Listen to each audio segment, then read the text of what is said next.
हाँ, मेरे संज्ञान में भी ये बात आई। परिवार बहुत दुखी है। परिवार दुखी है और कोई भी परिवार दुखी होगा। जिस परिवार में एक बेटी की मौत हो जाए तो उस परिवार पे क्या बीतेगी हम सब समझ सकते हैं। अब वो जांच का विषय है कि आखिर ऐसी क्या परिस्थिति थी जिसमें वो बच्ची ने ऐसा कदम उठाया। हालांकि मैं तो पूरे देश के सभी बच्चों से ये कहना चाहता हूँ कि कारण कितना भी बड़ा हो, कुछ भी हो, पर कोई कारण इतना बड़ा नहीं होता है जिसके वजह से हम अपना जीवन खत्म कर दें। तो बहुत दुखद घटना है और मुझे लगता है उसकी पूरी तरह से जांच हो और पता चले कि उसके पीछे सच क्या है, और अगर कोई दोषी है तो उसे सज़ा भी होनी चाहिए। और अगर परिस्थिति ऐसी हो कि जिस परिस्थिति में बच्ची ने अपने मानसिक हालत को नहीं संभाल पाया, अगर ऐसे में हुआ हो तो वो भी लोगों को पता चलना चाहिए, परिवार को पता चलना चाहिए, समाज को पता चलना चाहिए, सभी लोगों को जानकारी होनी चाहिए कि आखिर क्या स्थिति थी।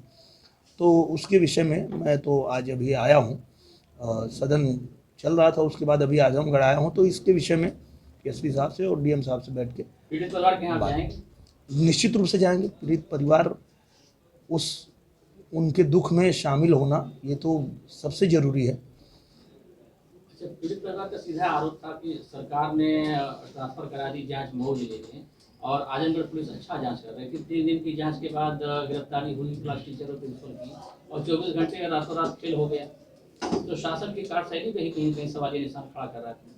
अगर ऐसा कोई भी आरोप है परिवार का तो उस पर भी हम लोग काम करेंगे। और मुझे लगता है कि किसी को भी किसी भी प्रक्रिया के खिलाफ अगर शंका होती है तो उसके खिलाफ उसको जाने का है, प्रावधान है। और अगर परिवार को ऐसा कुछ लग रहा है तो उसके खिलाफ चैलेंज कर सकते हैं और चैलेंज करेंगे, और निश्चित रूप से जो भी सच है वो सामने आएगा। माननीय योगी जी से मिलने का पीड़ित परिवार का है, मिल लिए वो लोग, और वही मैं कह रहा हूँ कि महाराज जी से मिले हैं तो अपना तकलीफ बताए होंगे, और उसके बाद भी अगर उनको संतुष्टि नहीं मिलेगी तो वो न्यायालय भी जा सकते हैं, और न्यायालय जाने के बाद न्याय मिलेगा निश्चित रूप से। अगर देखिए, न्यायालय इसीलिए होता है कि कोई एक प्रक्रिया चल रही है और उससे अगर हम संतुष्ट नहीं हैं तो हम उसके खिलाफ चैलेंज कर सकते हैं, और उसके बाद जो भी जांच में चीज़ें हैं वो सामने आ जाएंगी। लेकिन यहाँ सवाल ये उठा कि जैसे कि बिना किसी पीड़ित परिवार की शिकायत के जांच चली गई मऊ में, तो पीड़ित परिवार ने कुछ शिकायत नहीं की, उनको आजमगढ़ ये इसके ऊपर भी हम लोग अभी बात करेंगे, ऐसा क्यों हुआ, उससे वो भी जांच का विषय है।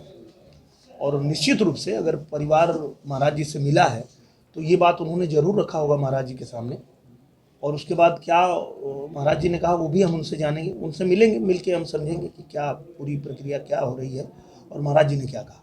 आप परिवार की बात महाराज जी तक पहुँचाएंगे? वो खुद ही पहुंचा चुके हैं, हम को पहुंचाने की नहीं आवश्यकता है, क्योंकि पीड़ित परिवार खुद ही मिल चुका है, उनको बता चुका है। अब पीड़ित परिवार से मिलकर हम जानेंगे कि मतलब महाराज जी से उनकी क्या बात हुई, आगे की क्या प्रक्रिया है और क्या करना है, हमारी क्या उनको मदद हो सकती है, वो हम करेंगे। ठीक।